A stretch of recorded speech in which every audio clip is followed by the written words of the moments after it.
My boyfriend's optimism and immaturity nearly ruined me financially. I cut him off. And now he feels abandoned. My boyfriend and I started dating in July of 2014. He is the biggest optimist in the world and lived a pretty cushy life as the only child of divorced parents.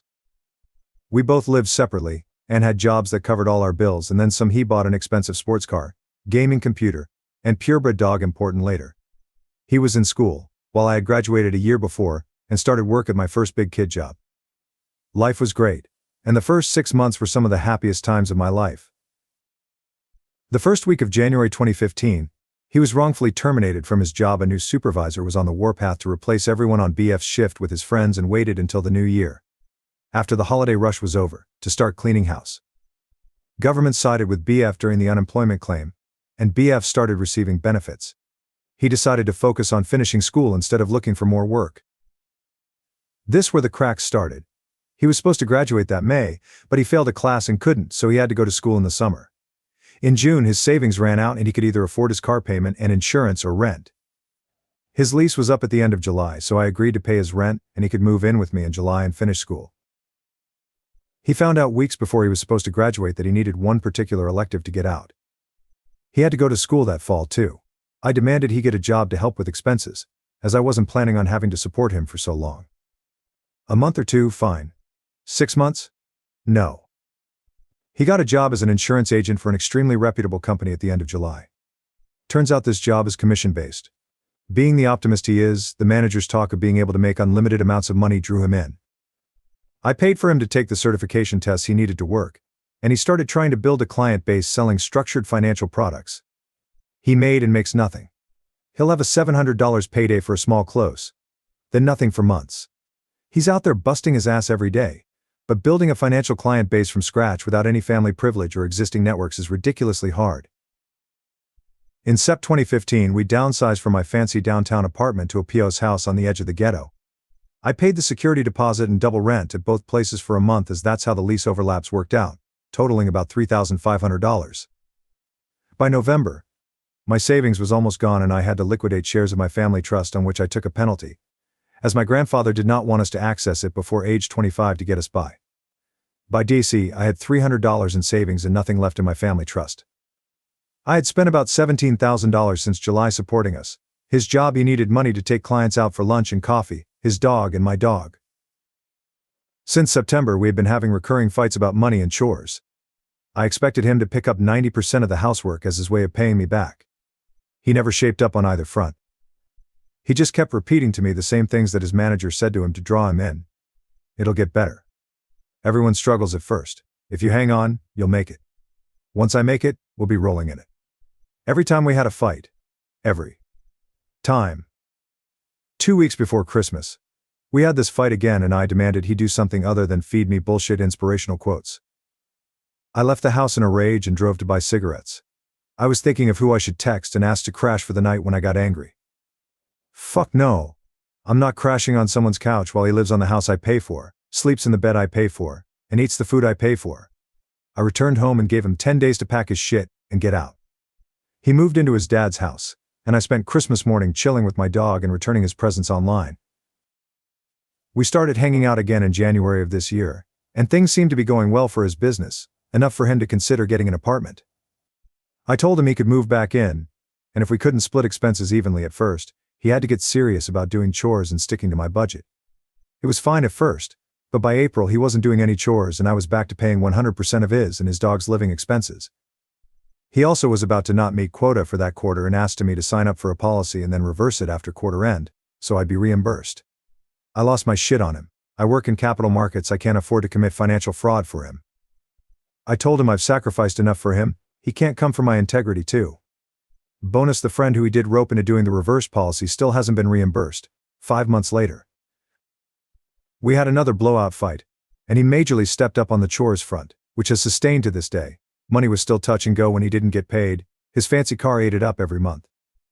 He landed a big case in May, and paid his half rent in June for the first time, and offered to pay all of July, which he did.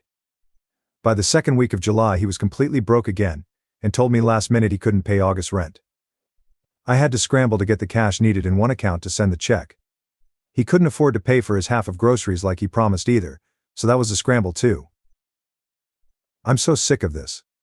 I work an incredible job for my age, paid off all my college debt 8 months after graduation, and own my car, yet I'm living paycheck to paycheck supporting him. There's always something, even if it's a legitimate something, that keeps him from paying his half. It's been a fucking year and there hasn't even been marginal improvement.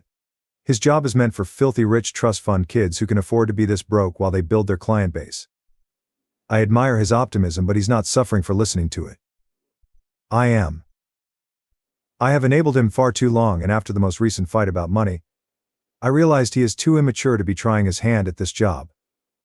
He complains when he meets with clients that spend their money on cars and trips and toys instead of buying a policy from him, when he blew his money on a car and a gaming PC when he had a steady paying job. He has no problem having regular, circular fights with me, yet won't ask his parents for help because that would be awkward, and I don't want to lose his father's respect. He's hurt that I don't trust his promises when he's barely kept any of them, from his graduation date to his bills to chores. He is too immature to see the larger picture. And because I've been enabling him to a fault, he has never needed to, because the consequences don't fall on him. They fall on me. Last night I told him I'm not renewing the lease and am moving out by myself. He followed me around the house pleading with me and asking me questions. How do you feel about me? What about us? Where will I go? What will it take for you to let me come with you? Questions I have answered every single fight. Questions he needs to answer because it's his fucking life. I refused to answer them again and went to bed. He stood in the doorway and said that stupid Marilyn Monroe quote about not deserving people at their best if you can't handle them at your worst. I said he was totally allowed to feel that way and walk. He shut himself in the computer room and slept on the couch that night. I can't believe he feels like I'm abandoning him after all I've done. He doesn't understand how hurtful it is when he tries to pay his half of rent and bills by spouting off platitudes about struggle and success. It makes me feel so fucking disrespected, and I have told him this every fight. And despite having this fight regularly, it's like he's not even listening to me. Why would he? I haven't made myself worthy of respect by being his financial doormat and not sticking to my boundaries. At this point I feel he is using me as a safety net. He knows I won't let him or his dog starve, so he doesn't make himself care about coming up with the money for food. He is deluded by his optimism so much so that he breaks every optimistic promise he makes to me. He talks about how he thinks a client will buy an expensive plan, but then they get the cheap one, and now he can't pay rent. He talks about how he met loads of people at a networking event, but only 3 call him back and he needs money to take them out. He says he's set to get 40% enrollment on a corporate contract, but only gets 11% so he can't pay for groceries this week. I used to think he was lying to me, but now I see he's lying to himself. He hasn't matured at all and grounded his expectations in reality because I've been standing in the way of it. Because of this, I don't trust him to give me a realistic end date to supporting him, because he'll probably be wrong about that too. And now that I'm done being his atlas and holding his world together, he's starting to panic. It bothers me so fucking much that he didn't take me seriously until I let the hammer drop on him, as it should have been in the beginning. The irony is not lost on me that he's a broke financial advisor. I missed the first 6 months of this relationship, when he had a job that paid well enough to cover up his financial immaturity. I could have taught him a few things that might have stuck instead of picking up all the slack and mumming the ever-living out of him. I miss going to sit-down dinners and football games and movies with him. I miss the feeling I had a month after I met him, where I knew I would marry him. Now I'm not sure at all. I'm sad I love him. It's a burdensome tether, instead of the inner flame it used to be. And maybe this is my own fatal optimism speaking. But that guy is still there, buried underneath all this bullshit. He just has to grow the fuck out of it, and take his own risks to learn his own lessons. I can't even explain how badly I want the guy I met back. I'm tearing up writing this. I agreed to him moving back in this year because according to him he only needed a few more months to make it, and be stable, and I wanted that for him so badly so we could go back to enjoying life together. My hope is hamstringing me just like it's doing to him. Can our relationship survive now that I'm seriously taking steps to ensure it doesn't bankrupt me? Or am I being stupid and thinking anything will change? Will he move in with his dad and just get him to be the new enabler? What am I doing wrong that's preventing him from understanding how I feel? Comments. Comment 1. This is the post my mom would have written in 1996. My dad was just like that. He tried selling life insurance and financial planning services and cars and a whole series of MLM shit. He secretly rented an office and bought an expensive computer and put it all on credit in secret. They went bankrupt. My mom was a fool for not divorcing him. After the bankruptcy and threat of divorce, he changed in that he kept working normal wage-based jobs. He hated that work and resented my mom for making him do it, as if it were punishment and not just what an adult with 2 kids and a mortgage has to do. They are still together and he's been working the same job he hates for almost 20 years now. They both still resent each other, and I don't even really know why they are together. Maybe just fear of loneliness. Anyway, I'm glad Oop got rid of that guy before he could introduce any more chaos into her life. Comment 2. I have a friend in a similar situation. It's impressive how people are blind in these situations. This friend of mine's BF is an entrepreneur who sells almost nothing per month. Still, he frequently goes on business trips. WTF? I always think, how can't she see her so is ruining her life? I'm honestly afraid one day my friend will wake up older, with almost no money, feeling that she lost her whole life investing in a relationship where the other did nothing real to make them grow up together. I also can't understand how my friend can't see that. Based on her own words to me, her so suspiciously made her lose money so many times. And some situations are so weird. They looked like she was scammed by her so. But she can't see these. And I'm afraid to lose the friendship if I tell her more than I already said. Update. After I made that post, I decided to truly cut him off. I changed the Wi-Fi password, froze the credit card I gave him, applied to close our joint accounts, and threw out any gifts I ever gave him. We were planning on attending a dork convention over Labor Day in Atlanta, for those familiar with the con scene that I had budgeted paying for both of us over a year ago. I told him he couldn't go unless he paid for his half of the hotel and tickets, $600. Not sure why I did this instead of shooting straight and admitting he was out of his gourd if he thought he could go. Shouldn't have played any games, but I'm kinda glad I did because he told me he'd have $1,000 to me by the end of August. Over text too, in writing. I was floored. Suddenly he can come up with money for a weekend of partying and a chance to reel me back in? I said I would apply that to August's bills. Then he could start paying down the rest of the $25,000 he owed me for supporting him this past year before he could spend his money on luxuries like out-of-state vacations. This was over text, and he never responded, and slept on the couch again that night. That was a Friday. Saturday morning, he left the house around 9 a.m. with his dog, leaving all of his crap in my house. I piled all of his and his dog's stuff under his desk and got rid of any pictures of him around the house. I blocked him everywhere but Facebook and text. I went to 2 rental house showings, loved one of them and the landlord, put a deposit down that day, went on multiple walks with my dog as well as a long trip to the dog park, and celebrated drank wine through Twizzlers with my next-door neighbor and her boyfriend. Ex-BF never returned that night. Sunday I spent the day working on cosplays and outfits for the convention as well as goofing off with my neighbor and dog. It was lovely. I kept waiting for this wave of sadness and regret to hit me, but it never did. He had been out for 24 hours and his name wasn't on the lease. I texted him that his claim to residency was gone, and he needed to come get his things with 24 hours notice. He said he was coming that night. I said 24 hours notice. He agreed to Monday evening. Monday he picks up his stuff in his father's truck and gives me back the key. Hours after he left, he added a song to our shared YouTube playlist, Say Something by A Great Big World. I added Gravity by Sarah Bareilles and Too Good by Drake, then removed his access to the playlist the next morning. Yay, middle school communication methods. Wednesday his best friend texts me like nothing is wrong. Thursday I text my ex about when I can expect his check in the mail. He doesn't respond. Friday morning I email him. At this point, as far as I can tell, he's gone no contact with me. I send him one last email a day later basically stating that, and he asks me to coffee Sunday night. We met up for coffee. He never mentions repayment at all, but in the discussion about our feelings, we both felt the same way about this: betrayed, abandoned, hurt, and distrustful of the other person. He felt I had lied when I said I was fine supporting him, and basically insinuated that I wouldn't want to be repaid if I believed in us, because otherwise I was actually loaning him money under the guise of love and setting him up to fail. When I realized he felt just as used as me because I cut him off from my money, I knew I was done. My stomach sank like a weight. I let him finish talking, then we parted ways. He asked if he could contact me. I said I needed a break. The next day I emailed him about the $1,000 he promised me, and reminded him he never discussed repayment at our meeting. He didn't respond for days. Then the day I was set to leave town for the convention, he replies saying the money was on the way.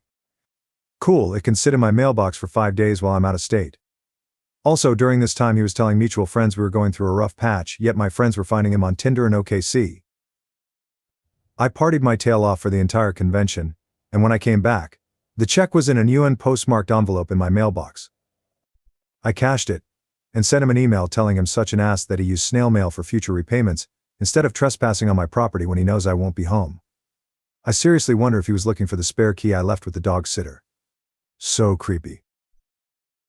He replied to that email with some mushy "I love you and I know I fucked up" things, claiming he is too nice and can't say no, and his urge to help others makes him neglect himself and he needs to work on that. It was the most laughable apology on earth. I was so nice and helpful that I couldn't stop myself from draining you of all your money and energy.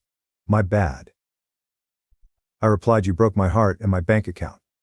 It will be a long time before they're both fixed, and by then I hope I won't be stupid enough to trust you with them a third time. I will be responding to emails about repayment, otherwise good luck with everything." He replied, "If I could take everything back that I did, I would. I love you, name. With all my heart. I could have prevented it all. I could have taken action. But I let you slip away. And that'll be one of the biggest mistakes of my life. I'm truly, truly sorry for hurting you. I just want you to be happy. That's all I've ever wanted." I moved out of the house we lived in to a similar one a few streets away. Moving helped keep me busy enough to not think about this. I threw out all our mementos and pictures and shit in the process, so everything in the new place is all me. Just me. Now I'm settled in, and it feels like it hasn't hit me that it's over. I thought I would be crushed, and there were some lonely moments at the convention that caught me up enough to need a cigarette. But I just feel humiliated. I don't even have the urge to check his Instagram. Every time I see a picture of him, it just reminds me of how stupid and naive I am for thinking he was my one. I'm also super distrustful of my feelings now, because of that. It wasn't a question in my mind when I met him that we'd be together forever. I knew I wanted to spend my life with him, like my name, like a fact. I see cute people out, or have great conversations, but I have no desire for anything more because I feel like my feelings aren't trustworthy enough to merit acting on them. They led me so far astray last time. Now, for the next story. My mother-in-law tragically dies in a car accident, and her stalker mysteriously vanishes at the same time. My mill suddenly passed away in a car accident last month. At the same time, my stalker disappeared. My mill and I never had a good relationship. She has tried to sabotage my relationship with my husband since the day she met me. I wasn't good enough for her handsome and successful boy. I contemplated ending my relationship several times, but my husband always showed that he is on my side. And I love him. A few years ago, I started getting very threatening and scary emails and texts from a Pax. This Pax knew everything about me. It didn't matter how many emails and phone numbers I changed, he always found me. I made several reports, but nothing happened. My husband tired everything to trace the emails. Nothing came out of it. This past year I basically never left the apartment alone. I haven't received a single threatening text or email from Pax in a month. After a few days I wasn't surprised. Felt like I always knew it was Mill deep down. My husband hasn't reacted yet. He's consumed with his grief and I don't want to bother him. Especially when he bitterly told me, "You must be very pleased now," when we heard the news, and I tried to comfort him. He apologized later and said he was just feeling guilty that he loved and chose me more that he loved her. Now I'm waiting for him to connect the dots. Will he get it? If he does, will he talk to me about it? I don't know if I ever will bring it. Also, I won't relax and go back to my normal life just yet. But I know it in my heart that it's over, and I can't be happier about my life. Comment 1. That's a lot to process, and it must be difficult navigating these emotions. It's understandable you'd want to give your husband space to grieve, but you might want to gently encourage an open conversation when the time feels right. Comment 2. I can see why you'd feel a sense of relief. But it's important to make sure you're addressing this in a healthy way with your husband. It may be difficult, but honesty and understanding will help you both move forward. Update. I was here maybe a month ago. If I find it, I will post it, talking about me suspecting that my mill was my stalker who tormented me for years. I was trying to get advice about whether or not to tell my husband, who was mourning her. I decided to wait a little, but after venting here I was sure that she was my stalker. I started living like I never did before, with 10 minutes walks alone, then 15, then a half hour, and so on. At first my husband didn't notice my freedom, or maybe he did but was processing it himself. Last Friday I told him that I was going out with the girls. Alone?